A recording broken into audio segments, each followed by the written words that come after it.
Iya. Sembayang 5 waktu tidak boleh tinggal. Umi, Farida, cuma cara kainan lain. Untuk sementara waktu mengungsi risiko. Sequel film Buya Hamka yang berjudul Hamka dan Siti Raham Volume 2 akan segera tayang di bioskop pada tanggal 21 Desember 2023 setelah sukses dengan film pertamanya. Nah, sama seperti film pertamanya, film Buya Hamka dan Siti Raham ini akan dibintangi oleh artis papan atas Indonesia seperti Vino G. Bastian sebagai sosok Hamka dan Laudya Chintya Bella sebagai Siti Raham. Ada juga Doni Damara, Desy Ratnasari, dan Ben Kasyafani. Sementara dalam trailer resminya diperlihatkan suka dan duka perjalanan hidup Buya Hamka ketika sedang berdakwah mulai dari masih muda sampai lanjut usia. Nah, di video kali ini kita bakal bahas tentang fakta menarik film Buya Hamka dan Siti Raham. Dan selamat datang di akun channel YouTube Kreatif Hamdi.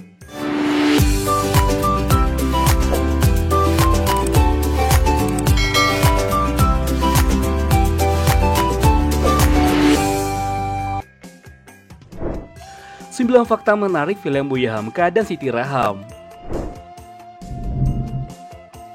1. Soundtrack film Buya Hamka dan Siti Raham. Nah, soundtrack film Buya Hamka dan Siti Raham ini dinyanyikan oleh Andi Fadli Arif atau Fadli Padi bersama dengan Putri Aryani yang berjudul Cintaku Untukmu. Nah, menurut Fadli ini adalah salah satu proyek bersejarah yang pernah ia lakukan karena banyak bisa bekerja sama dengan musisi ternama. Ia juga menambahkan dengan proses penggarapan soundtrack ini, ia berusaha untuk menghayati dan menyanyikan lagu ini dengan lembut. Dalam kesempatan yang sama, Putri Aryani juga merasa senang karena mendapat kehormatan untuk bisa bekerja sama dengan para legenda musik Indonesia seperti Dio Bujana dan Fadli Padi. Nah, Putri juga mengatakan saat pertama kali ditawari untuk menyanyikan lagu Cintaku Untukmu, ia merasa langsung cocok dengan liriknya. Bahkan Putri mengaku sampai terharu saat mendalami lirik lagu tersebut. 2. Sinopsis film Buya Hamka dan Siti Raham. Film ini bercerita tentang setelah proklamasi kemerdekaan Indonesia pada tanggal 17 Agustus 1945 nih teman. Muncul kembali ancaman dari agresi pasukan Belanda. Berangkat dari kampung halamannya Maninjau, Hamka memutuskan untuk berkelik ke kota Medan untuk menyebarkan persatuan antara masyarakat, tokoh agama, dan militer Indonesia. Sayangnya usahanya tersebut membuat dirinya tertembak. Beruntung ia dapat selamat. Atas jasa-jasanya, Hamka kemudian dipindahkan ke Jakarta. Disinilah ia mendirikan Al-Azhar. Nah, di Jakarta cobaan kembali datang menerpa. Ia kemudian dituduh terlibat pemberontakan melawan Soekarno. Ia pun kemudian ditangkap dan ditahan di dalam penjara. Namun hikmahnya, di dalam penjara inilah ia bisa menyelesaikan kitab tafsir Al-Azhar yang menjadi karya terbesarnya. Buku ini pun menjadi buku paling berpengaruh dalam pendidikan Islam. 3. Semakin banyak peran Siti Raham. Sutradara Fajar Bustami menjelaskan pada sequel kedua film Buya Hamka ini, alur ceritanya akan semakin memperlihatkan peran Siti Raham dalam mendukung Buya Hamka. Nah, pada film pertamanya peran istrinya sangat penting, namun di filmnya yang kedua ini lebih banyak peran Siti Raham. Fajar pun berharap film ini bakal bisa diterima oleh semua kalangan masyarakat dan tidak dipolitisasi oleh orang yang tidak bertanggung jawab. 4. Diklaim sebagai film termahal Falcon Picture. Nah, tahu ke teman, film ini juga dinobatkan sebagai film termahal Falcon Picture setelah film Bumi Manusia, yang juga sebelumnya dinobatkan sebagai film termahal.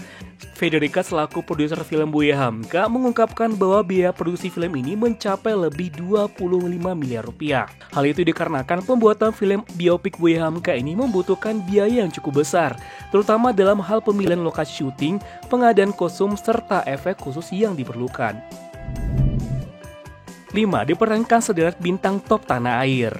Film Buya Hamka menjadi film bertabur bintang yang ditunggu-tunggu oleh para penggemar perfilman Indonesia. Dengan Vino G. Bastian sebagai pemeran utama, namun kehadiran Vino G. Bastian bukanlah satu-satunya daya tarik dalam film ini. Ada sederet aktor dan artis lainnya yang turut meramaikan film Buya Hamka ini, yaitu Laudya Chintya Bella, Desy Ratnasari, Doni Damara, Rebong, Moar Eva De Jong, Reza Rahadian, Yoriko Angelin, Martino Leo, Wafda Lubis, hingga Anjasmara adalah beberapa nama dari deretan bintang yang memerankan karakter film Buya Hamka dan Siti Raham. 6. Biaya make up Vino mencapai 3 miliar. Kebutuhan make up yang spesifik juga menjadi salah satu faktor yang membuat film Buya Hamka menjadi film dengan budget besar. Nah, Fajar Bustami selaku sutradara membocorkan bahwa kebutuhan make up untuk Vino Gebastian sebagai Buya Hamka saja memakan biaya miliar rupiah. Ia mengungkapkan angkanya mencapai 3 miliar rupiah. Hal itu dilakukan tentunya untuk membuat Vino bisa semirip mungkin dengan sosok Buya Hamka. 7. Film pertama Buya Hamka ditonton 1,3 juta penonton. Dirilis pada April 2023, film Buya Hamka yang pertama berhasil meraih penonton 1,3 juta. Nah, jumlah tersebut boleh dikatakan cukup sukses untuk film Indonesia. Pada film Buya Hamka yang pertama, bercerita tentang Buya Hamka saat menjadi pengurus Muhammadiyah Makassar dan perjuangannya sebagai jurnalis. Ia berhasil memberikan kemajuan pesat dalam organisasi Muhammadiyah.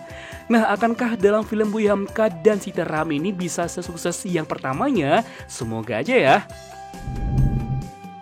8. Lokasi syuting film di Sumatera Barat.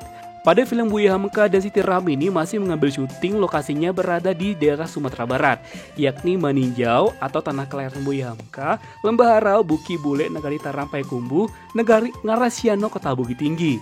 Nah, jadi sudah tidak ada alasan lagi ya kita sebagai masyarakat Minangkabau untuk tidak menonton film ini sebagai dukungan kita atas perfilman Indonesia yang syutingnya di Sumatera Barat. 9. Dialog berbahasa Minang zaman dulu. Dalam film Buya Hamka dan Siti Raham ini, beberapa scene-nya Vino dan Bella beserta pemain lainnya berdialog menggunakan bahasa Minang dengan logat yang berbeda seperti zaman sekarang. Nah, untuk berdialog bahasa Minang dengan fasih, Vino mengungkapkan ia dan para pemain harus menjalani latihan bicara dengan bahasa Minang selama 2 bulan. Nah, selama 2 bulan itu, selain memperdalam karakternya, mereka juga melatih bahasa Minang. Bahasa Minang yang dipakai pun bukan bahasa Minang yang kekinian. Vino juga menuturkan para pemain film Buya Hamka didampingi oleh orang-orang asli Minangkabau ketika syuting di Sumatera Barat. Jadi jika ada kata-kata atau logat yang tidak sesuai, maka akan diberi masukan oleh orang tersebut. Nah, itulah di teman 9 fakta menarik film Buya Hamka dan Siti Raham. Gimana menurut pendapat teman? Silakan bantu tulis di kolom komentar ya. Sebelum kita close video ini, seperti biasa kembali kita ingatkan teman untuk support channel ini dengan cara tekan tombol subscribe, aktifkan juga tanda loncengnya, dan jangan lupa juga untuk tinggalkan like dan komennya. Serta jika menurut teman video ini menarik dan bermanfaat, bantu kami untuk share ke sosial media yang teman punya, agar channel ini bisa semakin berkembang dan tentunya kita akan lebih bersemangat lagi untuk memberikan video menarik lainnya. Akhir kata, assalamualaikum warahmatullahi wabarakatuh, sampai ketemu di video selanjutnya, dan jangan lupa bahagia. Bye-bye.